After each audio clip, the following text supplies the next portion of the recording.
Yeah, so I'm saying that there's a confusion in that, because really what liberation is kind of like jumping into an ocean of salt and dissolving yourself. So it's dissolving your ego in the bigger universe. And I think clearly what 1984 is a great book because it's about liberation and about how the state will fuck you up. But in terms of liberation, it's not a good book, because what you can clearly see, that George Orwell was terrified with, or his ego or his alien cortex was terrified of, was losing his individuality and merging it into the bigger whole. So Sri Ramakrishna called this being a salt doll and diving into the ocean. So if you're a salt doll, you want to preserve yourself as a salt doll, and liberation means that you give up on yourself as separate from the ocean and you dive into it. Of course, then you become the ocean, you kind of complete your destiny, and that's liberation, but you lose your individuality as a salt doll. So that's, like I say, something you can't advertise as appealing. You can't say to somebody, it'll be great. It's a bit of a lie. So, but anyway, I just put that out there, that there are nuances to that, giving up your ego. And I think that in 1984, you're looking at George Orwell unable to give up his ego. Certainly he never did. Although he was an anarchist, and the aim of anarchy is to give up your ego. It's clear that George Orwell never did, and he wrote Winston Smith as horror, as his horror of having his ego annihilated and being merged with the bigger whole. Complicated, because he saw the bigger whole as the state. But there's no way you can get in 1984 to merge yourself with the universe. so that's how the book ends. But damn complicated. I don't know if any of that made any sense. Did it? Yeah, it made sense, because when I read the book, it came off to me as more of like a horror story. It is a horror story. It's the alien cortex's horror of losing the ego. So it's the ego's horror of losing itself. So yeah, it's a complicated book, because you want to be liberated from the state. The state is your enemy. But what he was really writing into that was, losing your ego. So you don't want, no one wants, but as I've always said, you can't basically release yourself just personally. If you're on a fool's errand, if you go, I know, I'll be a clever dick. I'm going to be the enlightened slave, and I'm going to achieve enlightenment on this plantation. And once I'm enlightened, they can't, this whole slave plantation will disappear because they can't incarcerate the Buddha, and I'll be the Buddha. And you're like fucking deluded. You've got to work in parallel against the plantation. You have to work. So there are two calls of duty if you're in for this game. One of them is you need to work against the works of the devil. The works of the devil are everything the alien cortex does in the world, which is our entire civilization. So you have to work against civilization. I mean active, and I mean getting a monkey wrench and going breaking shit. Later, you realize you can't do that. Let me say this. If you start like that, like Deep Green Resistance and those guys, they're on the right track, right? But what you'll find is you won't get very far. You'll find that basically the police will get hold of some guy. He'll snitch on you. You'll do some time in prison, basically. And slowly you're in prison, you'll think about it, and you'll start to realize, you can't just change the society. The rebels too have to change, because basically they're too close to just some dumb fuck liberal that, like, as soon as you say, oh, your life is ruined if you go to prison, oh, okay, plea bargain, I'll be, it's like, the guy has a slave mentality. So you realize, okay, comrades, we need to change too. We need to get out of our slave mentality while we're fighting against the bigger culture that's, eco-genocidal and is going to destroy us. So we need to fight against the big snuff cult, but you can't get far with that while the guy next to you is just that far away from being a liberal snitch. So they gradually realize that it's a Janus-headed thing. It has two sides to this coin, and you need to then have two lines of duty. The first call of duty is to yourself, and basically your own self-development. It can't happen without investing in other people, doing good for other people, and monkey wrenching the evil. So you do those in parallel, and they're mutually supporting, and then you can get somewhere. But you can't do one on its own. You can't say, I'm going to burn down this plantation and liberate us. Well, okay, fast forward, you're standing in a burnt plantation with a bunch of slaves that don't know anything other than a slave mentality. What do? I'll tell you what'll happen is they will rebuild the slave plantation. That's all they know. So you can't go that route and just completely burn down the culture, because they'll just recreate it. And you can't do the other thing where you'll be like a liberated idiot, that you'll be like, I'm liberated in my mind. I mean, I'm still whipped every day, and I'm still basically at the master's behest, and I'm still basically cutting corn, but in my mind I'm liberated. Well, you're kidding yourself. You're full of shit. You can't. That's not liberation. You can't wake up in the morning and decide what you're going to do. The master decides, so you're not free. So basically, you have to go on two fronts. But I just say, looking ahead to the advanced course, that you can find yourself in the plantation of, I wouldn't say of your own free will, but what happens is your free will becomes synonymous with what happens anyway. So there's a different language after Enlightenment, but pre-Enlightenment language, you would say like, well, my will and the will of the fates and what happens anyway is the same thing.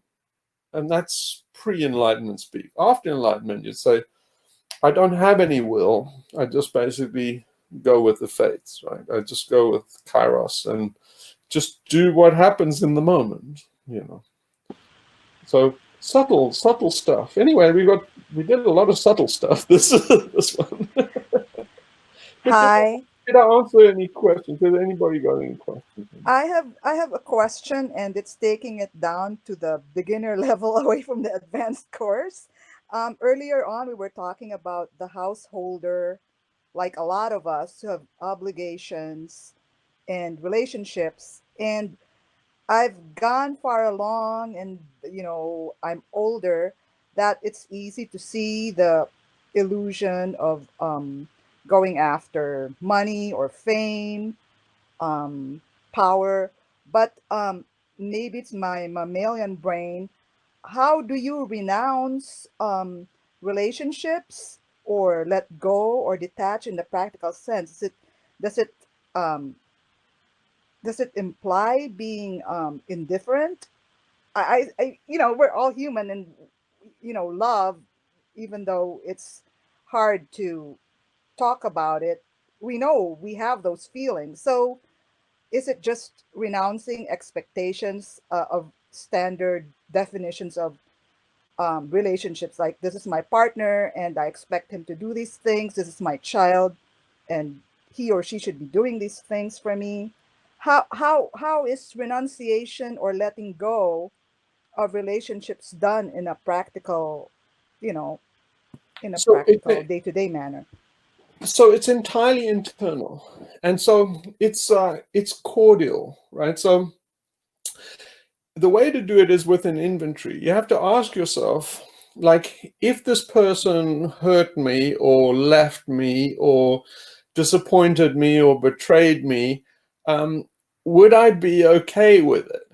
And if you can feel something, you feel a little pendulum or this hot ball inside you catch fire, then you know that you're not okay with that at all. Then you have to do your own psychotherapy and hunt. Why would you take offense? If this person slept with someone else, would that kill you? if so this person never called you again, and say, so it's not a question of standing aloof or being detached. That's too strong. It's not active that way. In a way, it's like true love, because in the sense of King Lear and Cordelia. So if you go and if you're worried about this, I do suggest watching or reading King Lear, because Cordelia, her name is cordial for the reason that it's she expresses a kind of love that is a detached, pure love, and that's basically one that is self-sacrificing, or it's basically just not self-sacrificing in the term of activity or throw yourself on a pyre or dramatic gestures. It just means you don't have yourself in the picture. So what attachments to somebody else means that you have yourself in the picture. You have an idea of an ego that has some relationship to this other person. And then so detaching from that other relationship is really a way of finding the ego where the tether point of that relationship is with you. And then basically taking that out as like a kind of a cancer out of you, as that is a bit of your ego, and you just let that bit go, and then whatever the leash that it's attached to goes with it. Does any of that make any sense? Yes, thank you. It's a hard exercise, but It's yeah. terribly hard. It's terribly hard, but you see, what happens is, like anything, you get used to it, and then eventually you get to like it, and then you start looking. So at first it starts very hard, but you see, it's like things like being venturesome. If you venturesome and extend yourself and basically be bold, um, you get big returns, and basically the dividends from being a little bit bold are hugely out of proportion. I mean, you get so much in return from just a slight investment in daring. It's ridiculous. And this is the same thing. In just a slight investment in letting go, your biggest danger is makyo.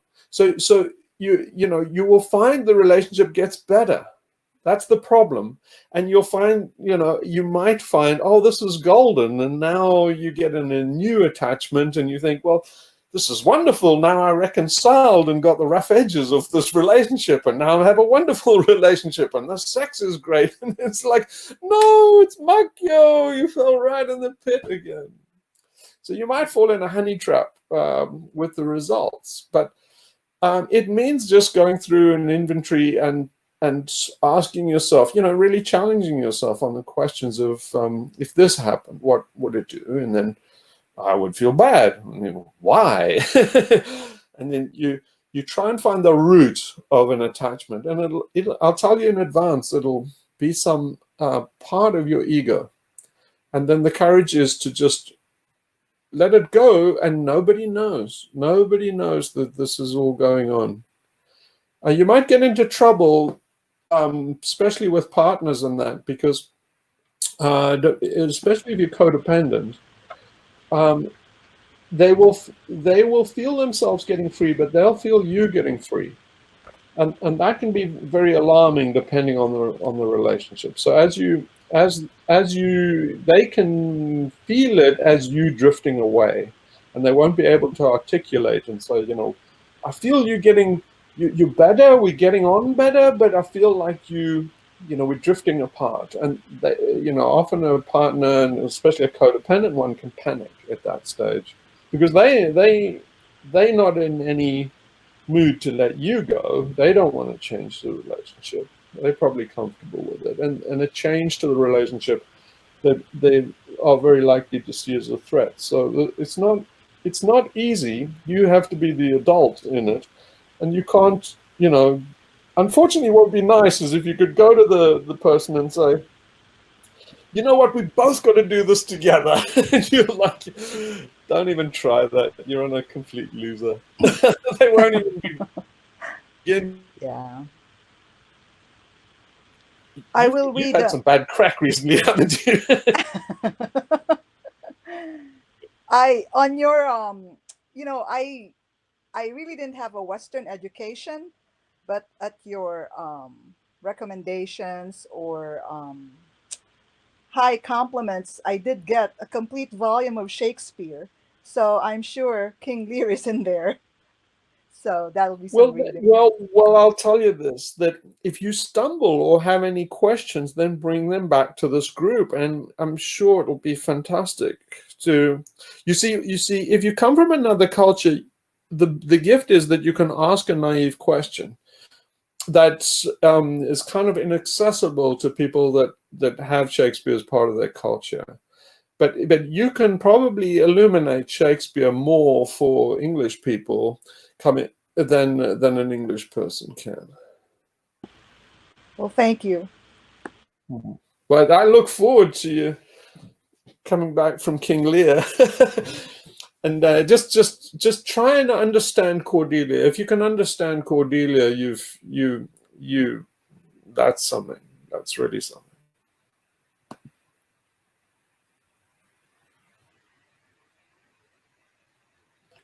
Yeah. Well, anything else? Because otherwise, that's a very good note to end on. Yeah. I think that's good. Yeah. Did we have for next week? Did we want to continue along this topic, or did you?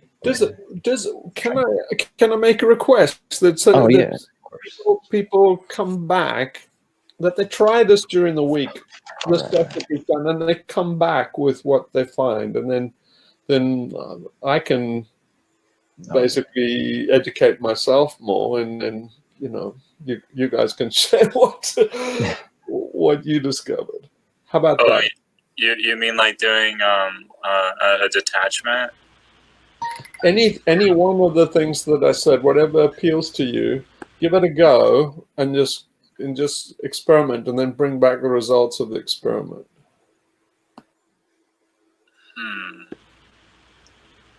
Okay. I sort of did have something happen this week. So it was like on Wednesday when I got home from work, the entire power went, like the power went out, but it went out so far I thought the whole grid went down because it was pitch black. And it didn't bother me at all. I went in the house and I lit up some candles. I'm like, this is fine. I don't mind, But my roommate was noticeably annoyed that the power was out. And I kind of wanted to ask him. I kind of want to be like, hey, man, what would you do if the grid never came back on? I didn't ask him that because I'm pretty sure it would have pissed him off. But One day, coming. But you see how it doesn't have to be a disaster, right? With a different attitude, you can. It's like Tintin. You're like, this is part of the adventure. yeah. I was like thinking, I'm like, damn. Now the fates are going to force me to learn how to make a fire. This should be fun. Or at least get some candles. Yep. Practice with the candles first, and then get a stick and really go for it. Yeah. Yeah, but anything that appeals to you out of this, come back with something that we can develop next week would be nice. Yeah, that'd be good. Yeah, that sounds good. Okay, well, thank you, everybody. Have a nice week. Wait, when's Christmas? It's like That's this week, I think. Christmas is so before then. Merry Christmas. Hi. Yeah, Merry Christmas. So Christmas is on Friday. December. Hopefully you guys are around on Sunday. Yeah, I'll try. Like I said, it's hard for me to get up in the morning because I'm a night owl, but I try. Well, have a good Christmas, everybody. Whatever, happy holidays or whatever religion you are. Just have a good time before we next meet. Yeah, and be safe. You too. Sounds good. Yes. Thanks, everyone. Happy holidays. Happy holidays. Thank you Nice for meeting. everything. All the best. Thank you. Bye. Bye. Bye. Bye.